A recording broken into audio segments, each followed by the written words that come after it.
Hyper acidity, अम्ल पित्त, अम्ल का बढ़ जाना, ये दो सबसे ज्यादा अगर किसी व्यक्ति में देखते हैं तो 100 में से 80 लोग ऐसे होते हैं जिनको कि हाइपर एसिडिटी रहती है। तीनों दोष के अंदर अगर आपके पित्त प्रकृति असंतुलित होने लगती है तो ये संक्रमण देखने को मिलता है। अगर पित्त की समस्याएं ज्यादा होने लगती है तो रक्त में अम्लता बढ़ने लगती है। इसीलिए कभी भी पित्त के रोगों को बिल्कुल भी मामूली नहीं समझना है।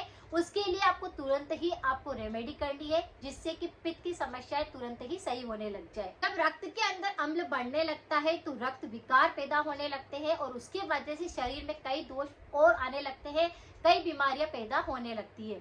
तो अगर आपकी पित्त प्रकृति है और अगर आपकी पित्त प्रकृति असंतुलित होने लगी है या फिर आपको पित्त संबंधी काफी सारे रोग है जो कि आपको सता रहे हैं, तो आज की रेमेडी को रोज सुबह सुबह बना करके ले लीजिए। यहाँ पर आज मैं 2 तरीके बताऊंगी, जिन दोनों तरीकों में से जो तरीका आपको अच्छा लगता है उस तरीके को आप अप्लाई कीजिए और जो आपके हाइपर एसिडिटी हो रही है उसको आप बिल्कुल सही कर सकते हैं। अगर बात करें पित्त के रोगों की तो पित्त के कई तरह के रोग होते हैं, जैसे पेट में जलन होने लगती है, गुदा मार्ग में जलन का संक्रमण लगता है कि शौच करने के पहले भी जलन महसूस होगी, शौच करने के बाद भी जलन महसूस होगी, या फिर एसिडिटी बहुत ज्यादा बढ़ने लग जाएगी, खाना ऊपर आएगा, खट्टी डकारे आएगी, सुबह सुबह उठते ही आपका मुंह का जो स्वाद होगा वह कड़वा रहेगा या फिर मुंह में से पानी ऐसा निकलता रहेगा। इसी कारण मुंह के अंदर छाले होने लग जाते हैं या फिर आप देखेंगे कि ऐसे व्यक्तियों के मुंह के अंदर चिपचिपापन ज्यादा रहता है, अटका हुआ लगता है, मुंह से दुर्गंध आने लगती है या फिर गले के और भी कई तरह के रोग होने लगते हैं। पित्त संबंधित और भी कई तरह के रोग होते हैं, जैसे आंखों में जलन होने लगती है, हाथ पैरों की तलवों के अंदर जलन रहती है या पूरे शरीर के अंदर भी जलन महसूस होती है। तो पित्त अगर आपका बढ़ रहा है, असंतुलित हो रहा है तो उसको बिल्कुल भी इग्नोर नहीं करना है, क्योंकि यही समस्या ज्यादा फैल करके आपके हार्ट बर्न को भी पैदा करती है। यानी कि ऐसी समस्याएं होने पर आपके हृदय संबंधित काफी सारे रोग होने लगते हैं। तो कभी भी पित्त प्रकृति को असंतुलित होते हुए उसे बिल्कुल अनदेखा नहीं करना है। आज जो रेमेडी मैं आपके साथ में शेयर करूंगी उसके 2 तरीके हैं, लेकिन बनेगी वो सिर्फ 3 चीजों से। तो आपकी रसोई के अंदर रखे हुए 3 ऐसे मसाले हैं जो कि आपकी पित्त प्रकृति को बिल्कुल संतुलित कर देंगे, आपके पाचन को बिल्कुल सही करेंगे, आपकी रोग प्रतिरोधक क्षमता को बिल्कुल सही कर देंगे। वो तीनों चीजें ऐसी है जिसका पानी बनाकर आपको लेना है। अगर बात करें कि किस कारण से सबसे ज्यादा पित्त प्रकृति असंतुलित होती है, तो जैसे तीनों दोष में पित्त अगर बढ़ने लगता है तो ये दिक्कत हो सकती है। अचार या आपको तली हुई चीजें, जंक फूड ज्यादा खाते हैं तो भी ये संक्रमण देखने को मिलता है। अगर शरीर में पानी की कमी होने लगती है तो पित्त प्रकृति असंतुलित होने लगती है। अगर किसी व्यक्ति का खाना पचता नहीं है तो भी पित्त प्रकृति असंतुलित होती है, क्योंकि खाना नहीं पचता है यानी कि एसिड जो है वह बढ़ने लगता है। अगर कोई व्यक्ति किसी प्रकार की गोलियों दवाइयों का सेवन कर रहा है तो उसका साइड इफेक्ट भी हो सकता है, यानी उसका दुष्प्रभाव भी आप देखेंगे तो आपके पेट के अंदर काफी सारे विकारों को पैदा करेगा और इसी तरह से एसिडिटी को भी पैदा करता है, जिसमें हाइपर एसिडिटी होती है। अगर किसी व्यक्ति का मोटापा बहुत ज्यादा है तो भी ये प्रमुख कारण बनता है। तो अगर आपको इन सारे कारण की वजह से दिक्कत हो रही है या फिर आपकी पित्त प्रकृति असंतुलित हमेशा रहती है तो आज के उपाय को आप कर लीजिए। यहाँ पर 3 चीजें चाहिए। तो पहली चीज है धनिया। धनिया के जो बीज आते हैं, साबुत धनिया, उसका प्रयोग आपको यहाँ पर करना है। दूसरा चीज है जीरा, जो कि हमारी रसोई के अंदर मिल जाता है। यहाँ पर आप जो खाने में छोंक लगाने के लिए जीरा प्रयोग करते हैं उसी जीरे को लेना है। जीरा 2 तरह का होता है, एक काला जीरा होता है और ब्राउन ब्राउन रहता है, तो उस जीरे का प्रयोग करना है। और तीसरा यहाँ पर आपको दाना मेथी का प्रयोग करना है। तीनों ही चीजें आपको लेनी है। जैसे तीनों ही चीजों की मात्रा कितनी रखनी है, तो समान मात्रा रखनी है। आपको क्या पर 2 तरीके हैं।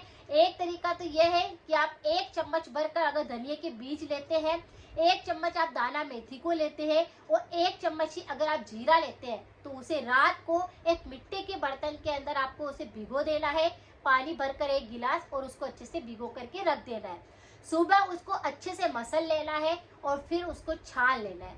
छानने के बाद सुबह सुबह खाली पेट अगर आप इसका सेवन करते हैं तो कितनी ही हाइपर एसिडिटी की समस्या होगी वह बिल्कुल सही हो जाएगी। उसी के साथ में जो पित्त प्रकृति के बहुत सारे रोग आपको सता रहे हैं वह भी बिल्कुल सही होंगे।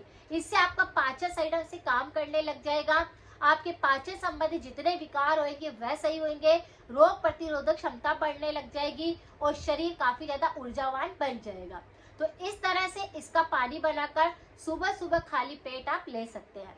लेकिन अगर किसी के पास समय नहीं है, कोई भूल चुका है कि मैं रात को इसको भिगो देना है, वो भूल गया है मान लो, तो इसे इंस्टेंट भी आप बना सकते हैं। जैसे आप क्या करें, एक गिलास पानी गर्म करने के लिए रखिए, उसमें साबुत 1 चम्मच भरकर आपको धनिया के बीज डाल देने हैं, 1 चम्मच जीरा डाल देना है और 1 चम्मच दाना मेथी डाल देनी है। दाना मेथी का टेस्ट थोड़ा सा कड़वा होता है, लेकिन आपको कोई फर्क नहीं पड़ेगा, यानी कि तीनों चीजों को जब मिक्स करेंगे तो उसमें स्वाद बिल्कुल बैलेंस में रहेगा।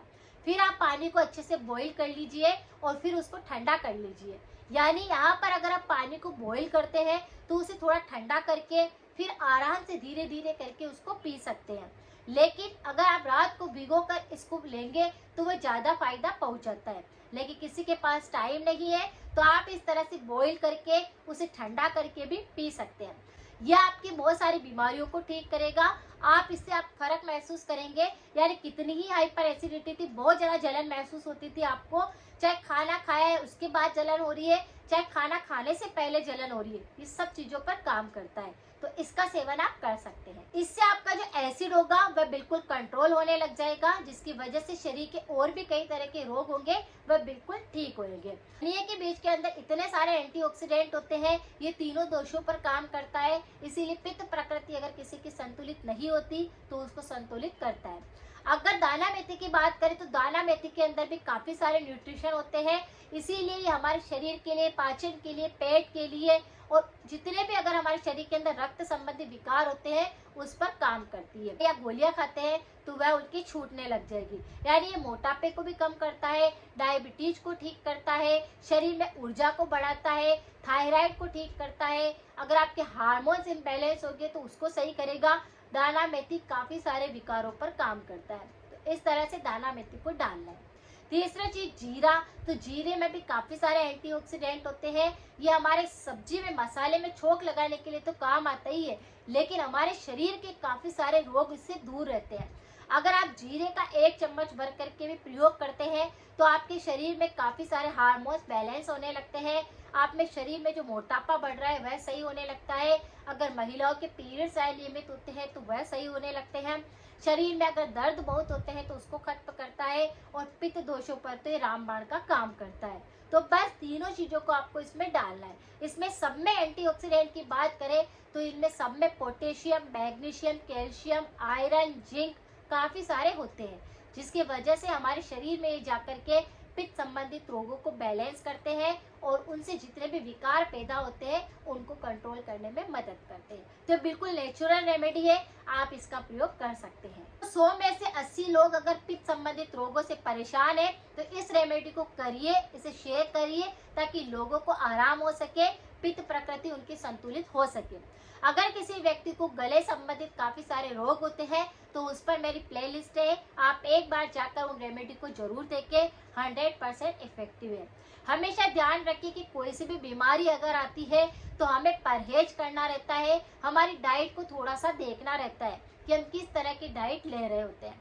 अगर आपने थोड़ा सा ध्यान रखा, कुछ परहेज किए तो आपकी शरीर के किसी भी रोग को आप ठीक कर सकते हैं।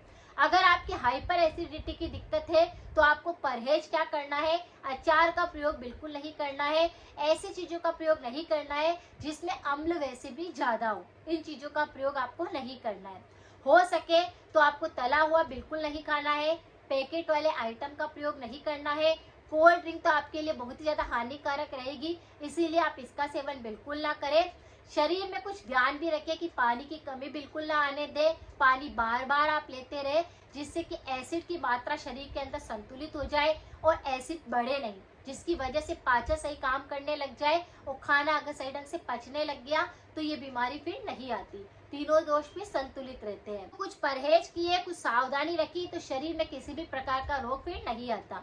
अगर जानकारी थोड़ी सी भी यूजफुल लगी है तो लोगों के साथ जरूर शेयर करें। मिलते हैं फिर नेक्स्ट जानकारी के साथ में। Thank you so much.